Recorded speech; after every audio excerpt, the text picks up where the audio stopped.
Olá, seja bem-vinda, seja bem-vindo ao Capital Natural, que agora também é podcast. Essa semana nós vamos continuar a nossa conversa da semana passada sobre gênero, governança e sustentabilidade. O assunto é tão fundamental e tem tanto a ver com a pauta do programa que a ONU estabeleceu como um dos objetivos do desenvolvimento sustentável alcançar a igualdade de gênero e empoderar todas as mulheres e meninas. Com a palavra, quem deve falar? Ana Fontes é empreendedora social, fundadora da RME, Rede Mulher Empreendedora, e do Instituto RME, eleita uma das 20 mulheres mais poderosas do Brasil pela revista Forbes em 2019. Lígia Amoroso Galbiati, doutoranda no Núcleo de Estudos e Pesquisas Ambientais, NEPAM, da Unicamp, em Políticas Públicas de Mudanças Climáticas e Gênero. Ana Carolina Querino, gerente de programas do escritório da ONU Mulheres Brasil. Eu já começo com a Lígia, que queria complementar em cima do que falava a Ana Carolina antes, sobre como os feminismos podem entrar nas discussões ambientalista e antirracista, por exemplo. Começo por você então, Lígia. Eu acho que a grande contribuição feminista primeiro, esse olhar sistêmico, né, dessas opressões entrelaçadas, e a gente também tem que fazer uma diferenciação que existem feminismos e feminismos, várias correntes, várias abordagens. O feminismo que eu trago é um feminismo interseccional, que vai olhar exatamente para esse entrelaçamento, né, para esse cruzamento de opressões. Então, não falo só sobre mulheres, não falo só sobre mulheres cis, não falo só sobre mulheres brancas. Eu acho que a gente tem que ver isso como nos cruzamentos, nos entrelaçamentos de raça, de classe, etnia, heteronormatividades. E aí, o aporte feminista que eu trago é principalmente quando a gente olha para a ciência, fazendo uma crítica feminista à ciência. Então, por quê? Porque a ciência se constitui num campo que se entende muito como neutro. E aí as mulheres feministas, e principalmente as feministas negras, vão falar, peraí, o conhecimento ele é corporificado. Então, a gente precisa... Essa importância de trazer mulheres, de trazer populações minoritárias para o campo de discussão ambiental, para o campo de discussão científico. Então, essa diversidade é importante no sentido de que as experiências desses corpos, desses sujeitos, vai trazer novos conhecimentos, novas possibilidades, novas potências. E aí o feminismo e o ativismo ambiental, como eu falei, são movimentos que já caminham juntos desde os anos 70, e aí gerando uma nova corrente, por exemplo, a corrente do ecofeminismo. Quando a gente pensa na questão ambiental na América Latina, as mulheres são muito protagonistas no ativismo ambiental. Então, existem diversos grupos, organizações, coletivos de mulheres aqui na América Latina que vão pautar o anti-extrativismo, né? Contra as grandes minerações e os impactos dessas minerações, que muitas vezes são maiores nas mulheres, nos corpos das mulheres. Então, ante essa ideia desse desenvolvimentismo, desse progresso que, na verdade, acaba incidindo muito nas populações marginalizadas. Então, as mulheres são muito protagonistas nessa área ambiental. Isso desde os anos 70. A partir do momento que existe uma burocratização, uma institucionalização da pauta ambiental, as mulheres são afastadas do campo. Então, as mulheres elas estão no campo ativista desde muito tempo, mas quando a gente vai falar de mudanças climáticas, por exemplo, que é muito tratado no campo institucional, as mulheres não conseguem acessar esses espaços, e o feminismo pauta isso. Então, é um olhar que a gente tem aí. Ana Fontes, por favor. Eu acho que a gente tem um desafio, eu queria fazer um complemento à fala da Lígia, que eu acho bem importante. Eu faço parte de um grupo que chama W20, que é um grupo de engajamento do G20, que é o grupo das economias mais relevantes do planeta. E no W20, esse ano, pela primeira vez, a gente incluiu no documento a intersecção sobre inclusão de mulheres, diversidade e sobre a questão do clima. Porque, como a Lígia colocou, esse é um ponto que é muito fundamental, apesar das pessoas pensarem desassociado. Mas ele é um ponto muito fundamental, porque as mulheres são realmente, as mulheres e as maiorias que são minorizadas são realmente as mais afetadas pelas questões do clima, em todos os sentidos, em acesso à água, ao ambiente, em acesso à saúde, educação, saneamento e tudo mais. Mas eu queria trazer um outro aspecto também, que eu acho importante a gente colocar, e eu tenho falado muito isso, e a Lígia também pontuou, a questão das várias correntes do feminismo. E eu acho fundamental a gente falar isso, Pablo, porque o que acontece? Existe uma falsa percepção, infelizmente difundida por várias correntes políticas, de que o feminismo busca uma supremacia feminina em função da supremacia masculina que existe hoje. Ou seja, uma confusão que é importante a gente desfazer, porque o feminismo é nada mais é do que a busca por direitos e direitos humanos para as mulheres. E aí as pessoas confundem isso com uma busca, uma luta por supremacia feminina, né? Confundindo um pouco a realidade que a gente vive hoje, que é uma realidade de uma sociedade patriarcal masculina e sim com uma supremacia masculina. Então, acho que esse é um ponto muito importante, até porque nos últimos anos tem sido difundido muito essa questão, as feministas são isso, as feministas são aquilo. Todos nós deveríamos ser feministas, homens e mulheres, se nós queremos que as mulheres não sejam violentadas, não sofram violência doméstica, não tenham o ranking horroroso que a gente tem de feminicídios, e que as mulheres tenham as mesmas condições, os mesmos direitos e as mesmas oportunidades que os homens. Acho importante a gente falar isso, porque o que eu mais recebo nas minhas redes sociais, é normal a gente ter muitos haters, né? Principalmente quando você trata essa questão do tema de ativismo, inclusão e diversidade, são as pessoas discutindo exatamente sobre esses pontos. Mas para de falar de mulher, por que incluir mulher? Porque apesar de nós sermos a maioria da população, nós estamos subrepresentadas nos ambientes de poder. Não é simplesmente poder pelo poder, eu acho isso um ponto importante. É porque se a gente não está representada na política, nos ambientes de decisão, no judiciário, nos ambientes corporativos, as decisões são enviesadas, elas saem decisões com visões muito específicas, né, que são as visões hoje mais masculinas, brancas, de classe média alta. Então, é importante, eu acho que a gente pontuar isso e trazer isso para uma linguagem simples, acessível, para as pessoas entenderem de fato que a luta pelas mulheres e a luta por diversidade como um todo, a gente não está falando de luta por supremacia, a gente está falando por justiça social, a gente está falando por igualdade, a gente está falando de economia, é a maior parte da população que consome as coisas e que decide as compras, é a população feminina e a população negra, então seria meio absurdo não considerar. E também falando no ambiente de negócios, nós estamos falando de inovação.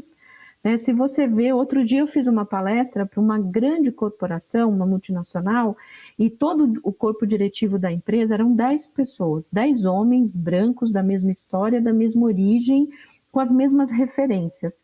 Qual é a chance de ali surgirem ideias que sejam inclusivas, ideias que tenham outras visões? As inovações surgem dos conflitos de pensamento, da diversidade de pensamento e da diversidade das pessoas ali representadas. Eu tenho falado muito sobre isso, as pessoas desassociam diversidade do ambiente de negócios e eu falo que é um combo. Diversidade é uma questão de justiça social, de inclusão e por si só, se fosse só por justiça social, nós todos, homens, mulheres, todo mundo deveria estar brigando por isso. Mas além de ser uma questão de justiça social, é uma questão de inovação e é uma questão econômica. Tem diversos estudos que mostram que as empresas mais diversas são mais lucrativas, que as empresas com diversidade tomam melhores decisões, são mais inovadoras, e eu podia listar aqui uma série de outras questões. Então, eu acho importante a gente conectar o tema diversidade, além da justiça social, para as outras temáticas. Então, acho ótimo quando a gente associa a questão do clima, acho ótimo quando a gente associa a questão da saúde, da inclusão, para ser um tema mais amplo mesmo. A gente tem muitos desafios, e eu acho que os desafios que a gente tem hoje, não sei se a Ana concorda, são desafios maiores do que a gente tinha há 2, 3 anos atrás, porque nós regredimos em várias questões. A pandemia expôs, não foi a pandemia que trouxe, mas a pandemia expôs todas essas desigualdades. As mulheres hoje, o nível de emprego, nós estamos há 30 anos atrás, nós regredimos. É como se nós estivéssemos há 30 anos. A violência doméstica cresceu absurdamente. O ambiente de negócios ele é mais difícil para as mulheres porque elas empreendem em áreas que a gente chama de áreas de conforto, moda, beleza, alimentação fora de casa, serviços, estética, que foram as áreas mais afetadas. E também expôs de forma muito triste a questão do desequilíbrio entre o trabalho doméstico, o cuidado com a família, com os filhos. Quando a gente fala de uma perspectiva de privilégio, que é trabalhar dentro de casa durante a pandemia, é privilégio. A maioria das pessoas não teve esse privilégio, especialmente as mães que tiveram que sair e não tinham creche para deixar os filhos. Então, assim, desculpa jogar um pouco de água fria, assim, de dados duros, mas eu acho que é importante a gente trazer isso e a gente trazer para uma realidade muito prática, sabe? Se a gente mudar a realidade, se a gente conseguir caminhar para uma sociedade mais diversa, a gente vai ser uma sociedade mais justa, mais inclusiva e melhor para todo mundo, para homens e mulheres, não só para as mulheres. Acho que é bem importante a gente falar isso. Então, Ana Carolina, por favor, com a palavra. Bom, complementar o que eu falar alguma coisa diferente, eu posso correr aqui o risco de falar mais do mesmo, né?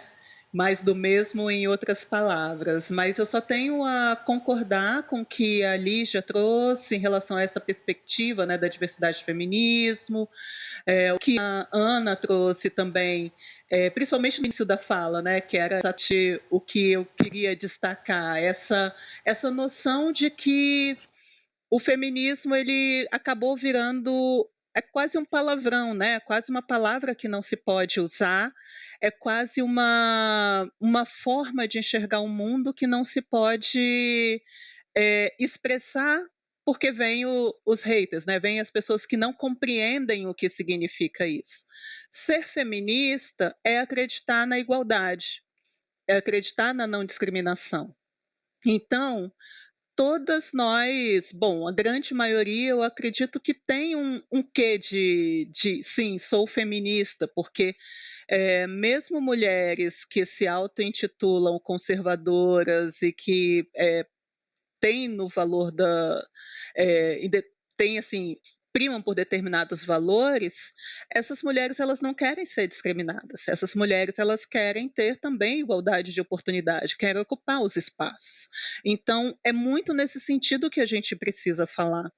E falar também, assim, eu gostei muito da sua introdução, né, quando você mencionou, Pablo, que estamos aqui, vamos deixar as mulheres falarem e tudo, mas os homens também, eles têm um papel importante nesse processo, né? Os homens também podem ser feministas, são bem-vindos por si auto-intitularem feminista, não no sentido do feminismo enviesado, como a Ana já colocou, né? Essa coisa dessa ideia de que as mulheres querem reestabelecer uma ordem e está sobre os homens, né? Assim, essa ideia da supremacia das mulheres, porque isso não existe. O que o feminismo traz é justamente essa ideia da igualdade de oportunidades para as pessoas serem livres, para elas ocuparem, estarem nos espaços que elas quiserem. E o que os homens feministas podem fazer? Os homens feministas podem, em primeiro lugar, porque se existe desigualdade de gênero, é uma questão relacional, né? Um grupo está perdendo, um grupo está invisibilizado, está sofrendo violações de direitos e violências múltiplas, enquanto outro grupo ele está, de certa forma, sendo beneficiado e privilegiado, né? Mesmo que não seja uma forma consciente, mesmo que não seja uma forma, enfim, que é o desejo daquela pessoa que está numa posição de privilégio, mas ela acaba se beneficiando, né? Então, olhar para esses momentos, olhar para essa construção social também, que coloca alguns homens, nesse sentido, falando de feminismo, né? Ou alguns homens, ou determinadas mulheres, grupos de mulheres pensando em outras mulheres, numa posição de privilégio. Então, refletir sobre essa condição de privilégio e também abrir portas a partir do lugar que ocupa, a partir da sua voz, principalmente aqueles homens que são homens influentes, para que outras mulheres possam gozar das suas oportunidades, né, da igualdade de oportunidades. Então é por isso que a gente fala de igualdade de oportunidades. O que a gente não quer é que nenhum grupo ele seja invisibilizado, que nenhum grupo seja discriminado, que as pessoas possam viver a partir desse princípio de justiça social e a partir das suas escolhas, né? Então, esse é o principal elemento, assim, se a gente fosse resumir o que é essa filosofia do feminismo, né? Lígia, você quer falar? Vamos lá. Eu quero, porque eu acho que isso que elas colocaram é muito interessante, no sentido de que muitas pessoas questionam, né? Poxa, mas a gente ainda precisa do feminismo? Ah, nossa, mas feminismo é uma coisa que parece já datada. E aí, a gente já está em 2021, as mulheres já podem trabalhar. Mas a gente vê os dados e como é uma questão muito estrutural da nossa sociedade, né? Como a gente vê os índices de feminicídio que aumentaram absurdamente, os índices a sobrecarga de trabalho. Então, sim, ainda precisamos do feminismo, né? Ainda precisamos. E pensar pensando no que a gente está vivendo hoje, antes de ontem foi lançado o novo relatório do IPCC. O IPCC é o painel intergovernamental sobre mudanças climáticas. Então, uma reunião de cientistas de várias partes do mundo, especialistas na questão climática, que se reúnem e colocam esses relatórios para a gente entender mais ou menos o que está acontecendo. E a gente está vivendo aí, aparentemente, o que está acontecendo é pior do que se esperava. O último relatório foi de 2014 e as projeções eram até mais otimistas do que a gente está vivendo, assim. Essas mudanças já estamos, né? As mudanças climáticas já estão postas.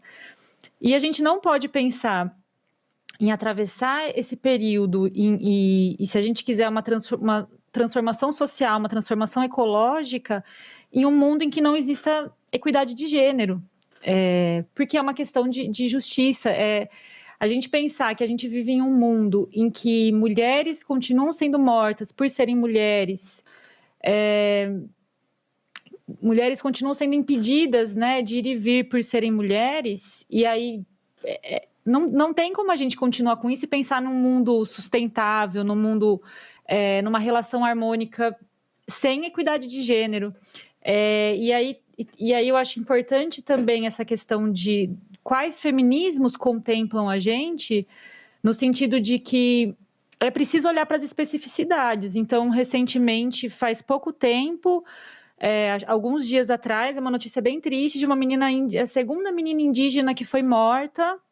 E eu não vejo comoção midiática, não vejo comoção popular, porque são minorias ainda mais minorizadas, né? A questão indígena é uma questão extremamente silenciada, invisibilizada, e uma menina de 11 anos foi morta dentro de um contexto de grupos que já sofrem muito pela questão do agronegócio e a questão das terras.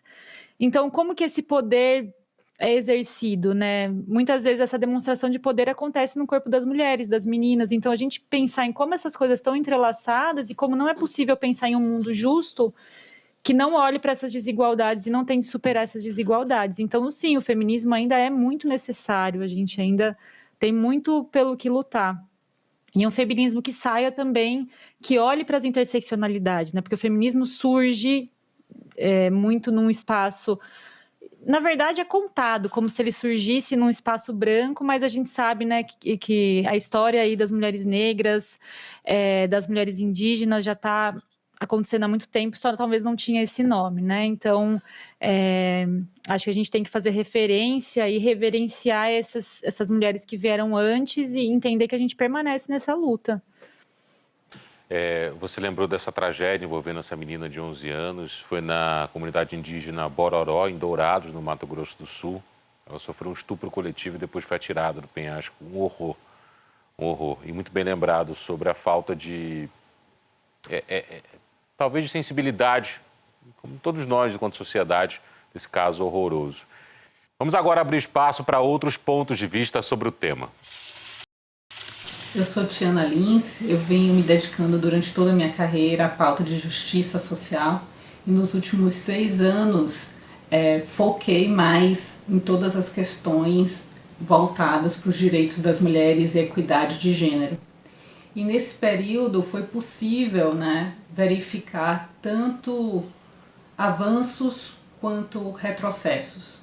Se a gente pegar, por exemplo, o tema da violência doméstica, a gente teve a implementação da Lei Maria da Penha, mas muito do que está na lei ainda não conseguiu ser implementado de maneira plena na ponta. Em 2020, por exemplo, nós fomos novamente o país que mais matou transexuais no mundo, pela 12ª vez consecutiva. E antes mesmo da pandemia, tivemos uma redução drástica no apoio às vítimas de violência doméstica. Em 2015, o valor de apoio para esses serviços era de 34 milhões. E em 2019 foi reduzido para 194 mil. Com a pandemia, todo esse cenário piorou. Tivemos ainda mais recuos de políticas sociais voltadas para as mulheres também, e se torna ainda mais importante o papel da sociedade civil, seja através de organizações sociais, coletivos, lideranças e do mundo empresarial. Ao mesmo tempo, é sabido que a pauta de direitos das mulheres é pouco financiado pela filantropia brasileira, Tem pessoas que argumentam que esse orçamento ele deveria estar transversalizado em todas as outras áreas, como educação, saúde. Mas no momento que você não conecta diretamente o orçamento com iniciativas voltadas para a equidade de gênero, fica difícil monitorar se de fato elas estão sendo realizadas.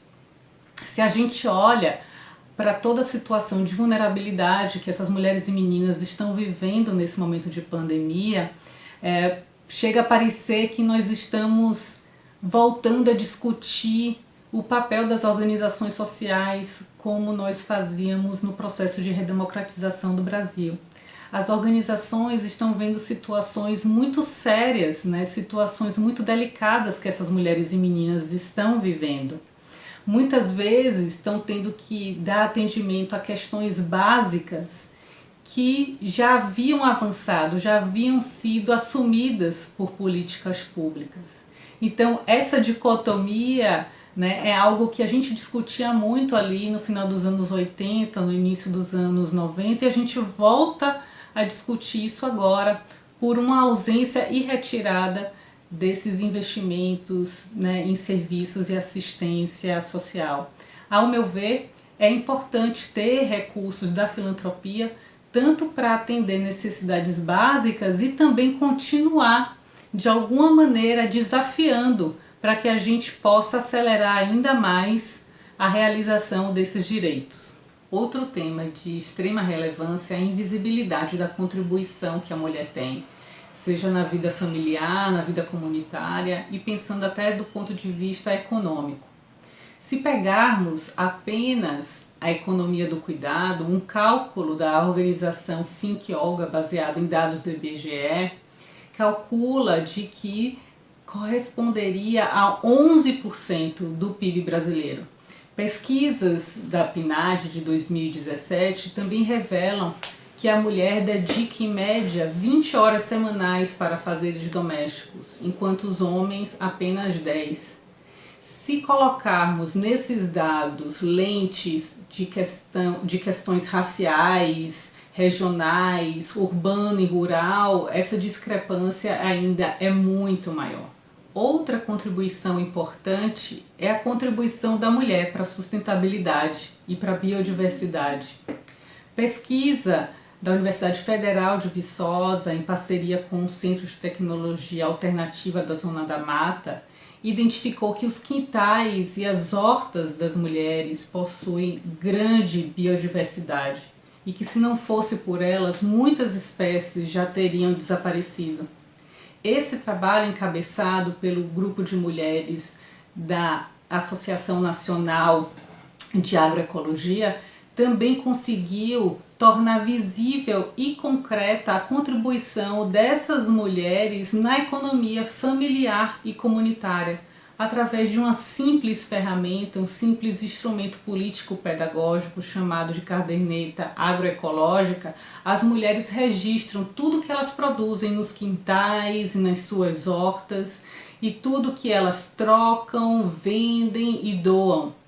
Mulheres descobriram que o feijão que ia para a mesa eram elas que cultivavam. Também descobriram que os doces que elas faziam rendiam muito mais do que parar para colher café. Trazer essas contribuições, monetizar essas contribuições são fundamentais, é um processo fundamental para romper algumas relações de poder estabelecidas, né, e conseguir de fato acessar essa contribuição. Por hora, o Capital Natural vai ter que ficar por aqui, mas semana que vem nós seguiremos com esse debate. Agradeço a Ana Fontes, empreendedora social, fundadora da RME, Rede Mulher Empreendedora, e do Instituto RME, eleita uma das 20 mulheres mais poderosas do Brasil pela revista Forbes em 2019, a própria Lígia, que é a Lígia Amoroso Galbiati, doutoranda no Núcleo de Estudos e Pesquisas Ambientais NEPAM da Unicamp, em Políticas Públicas de Mudanças Climáticas e Gênero. E a Ana Carolina Querino, gerente de programas do escritório da ONU Mulheres Brasil. E a você que nos acompanhou, continue conosco e se cuide.